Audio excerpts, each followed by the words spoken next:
மஹரம் பேன்ற பழக்கம் ஆண் பெண்களுக்கு இடையிலே ஏற்படும். எல்லாரும் நானா, எல்லாரும் தாத்தா, வயசு கூடினா எல்லாரும் உம்மா. இந்த கலாச்சாரம் நீங்கும். யாரை பார்க்கலாம், யாரை பார்க்க கூடாது, யாரோடு பேசலாம், யாரோடு பேசக்கூடாது, இந்த தெளிவு ஒவ்வொரு குடும்ப தலைவனிடத்திலும் ஒவ்வொரு இல்லத்தரசியிடத்திலும் இருக்கும். குர்ஆன்ல அல்லாஹ் மஹரம் சம்பந்தமான தெளிவை ரொம்ப ஒன்றொண்டா உரிச்சு உரிச்சு சொல்லுகிறான். எதுக்காக? அதை நாங்க பேணல் என்று சொன்னா எங்கட குடும்ப கௌரவம் எல்லாம் வீணா போயிடும்.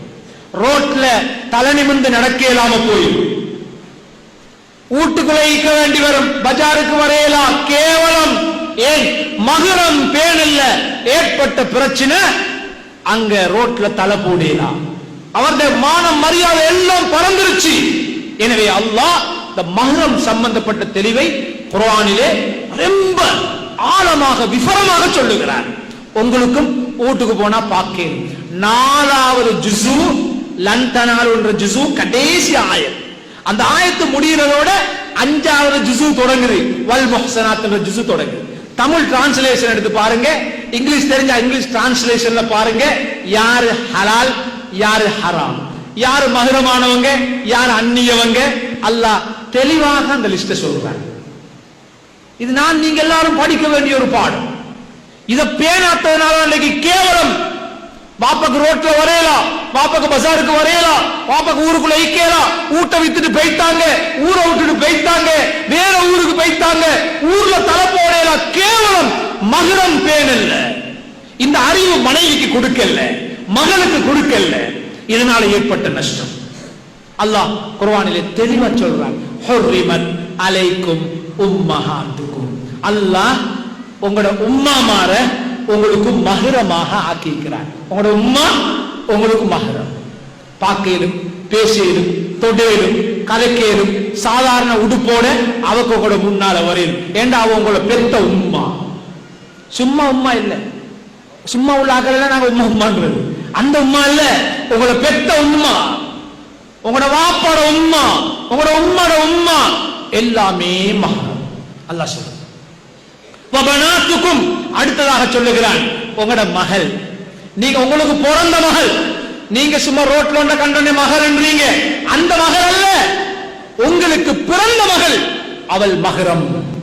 சாதாரண உடுப்போட உங்களுக்கு முன்னால வரலாம், பேசலாம், கதைக்கலாம், தொட்டா ஒது முடியாது, அவ உங்களுக்கு மஹரம்.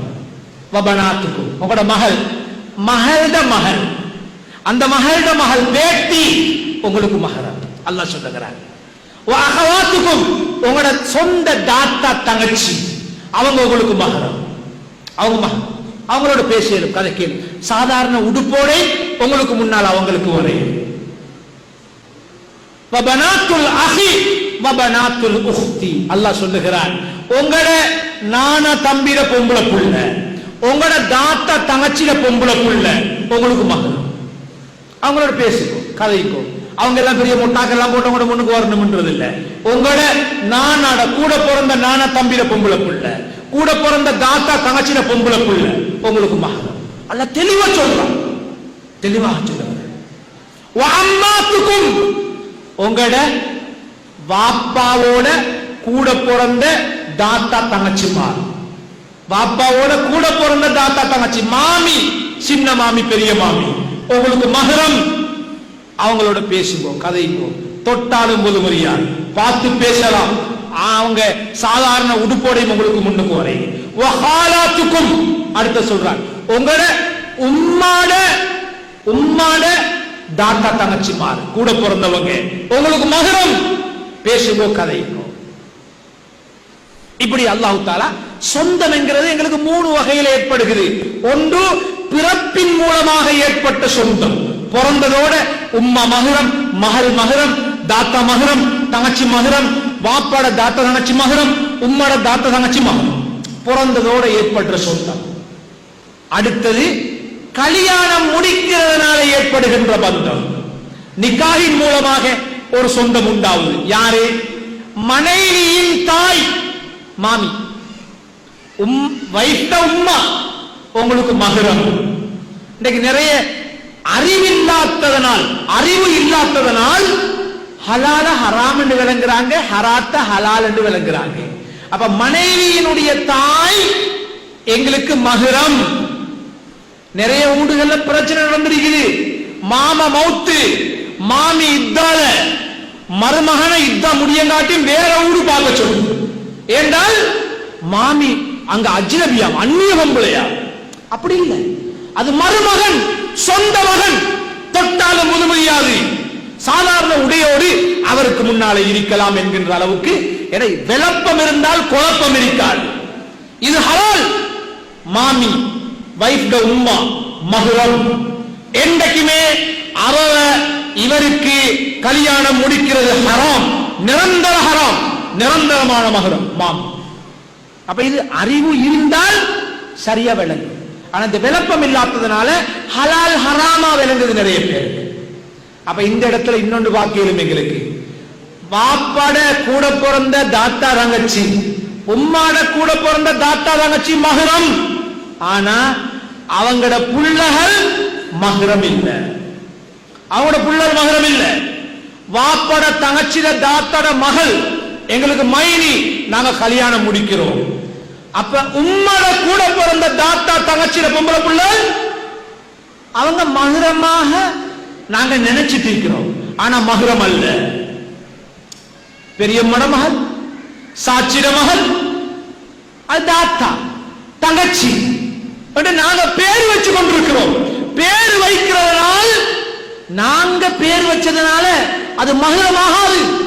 வாப்பட தாத்தட தங்கச்சிட புள்ளையில முடிக்கலும்டா, ஏன் உம்மட தாத்தா தங்கச்சிட புள்ளையில முடிக்கலாம்? அது தாத்தா தங்கச்சின்னு நாங்க பேர் வச்சு கொண்டு, ஆனால் அது மருவி, அவன் எங்களுக்கு மஹ்ரம் இல்ல. அப்ப தாத்தா தங்கச்சி என்கிற பேர்ல நாங்க அவங்களோட வீட்டுக்குள்ள போறோம், தட்டி பேசுகிறோம், பக்கத்தில் உட்கார்ந்து இருக்கிறோம், தோளோடு தோளொட்டி நடந்து கொள்கிறோம். ஹராம் ஹராம். இந்த கலாச்சாரம் நீங்கும். அப்ப நாங்க மனசுல ஒரு உணர்வு இல்லாமையும் கூட சாட்சிட மகள், பெரியம்மாட மகள், தாத்தா தங்கச்சின்னு சொல்லி பேசுவது, ஒட்டுவது, உறைவது, பக்கத்தில் உட்கார்ந்து இருப்பது, மனசில் ஒன்றும் இல்லாவிட்டாலும் ஹராம் ஹராம் தான். அது எப்படி ஹலாலம்? அப்ப அறிவு, மார்க்க அறிவு இல்லாததனால் எது ஹராமோ அது ஹலால் என்று நினைக்கிறோம், எது ஹலாலோ அது ஹராம் என்று நினைக்கிறோம். பாவம். சாட்சி பெரியம்மட மகள் தங்கச்சி என்று நான் நீங்க வச்சுக்கொண்ட பெயர், அல்லாஹ் தந்த பெயரு. அவங்க அந்நிய பெண்கள், அந்நிய பெண்கள், திருமணத்தின் மூலமாக ஏற்படக்கூடிய சொந்தம், தாயின் மனைவியின் தாய். அடுத்தது மனைவியின் சகோதரி, மைனி, வைஃப்ல தங்கச்சி. பெண்களா இருந்தா ஹஸ்பண்ட தம்பி நானா. ரசூலுல்லாஹ்விடத்துல கேட்டாங்க, அஃபரா ஐத்தல் ஹம்வு யா ரசூலல்லாஹ், அல்லாஹ்வுடைய ரசூலே, வைஃப்ட தங்கச்சி அல்லது எங்கட ஹஸ்பண்ட நான தம்பியை பத்தி என்ன சொல்றீங்க? ரசூலுல்லாஹ் சொன்னாங்க, அல் ஹம்மு அல் மௌத். அது வைஃப்ட தங்கச்சி, அந்த விஷயத்துல நீங்க லூஸ் விட்டீங்க, நீங்க மௌத்த சந்திக்கிறதுக்கு சமன். மௌத்த போல, மௌத்த கண்டு பயப்படுற மாதிரி பயப்படுங்க, அது உங்களுக்கு நிறைய பிரச்சனைகளை கொண்டு வந்து சேர்க்கும். வைஃப்ட தங்கச்சி கல்யாணம் முடிக்கலா, ஏக காலத்துல வைஃபையும் அவட சகோதரியையும் ஏக காலத்திலே திருமணம் செய்ய முடியாவிட்டாலும் கூட அவ எங்களுக்கு மஹ்ரம் அல்ல, அந்நியால் அந்நியவள் தான். எத்தனையோ வீடுகளில் மனைவிக்கு துணையாக மனைவியின் சகோதரியை கொண்டு வந்து வேலைக்கும் உதவிக்கும் வைத்திருக்கிறார்கள். கடைசியாக கல்யாணம் தலாக்கிலே போய் முடிகிறது. இவருடைய வாழ்வு மனைவியின் சகோதரியோடு ஆரம்பிக்கின்றது.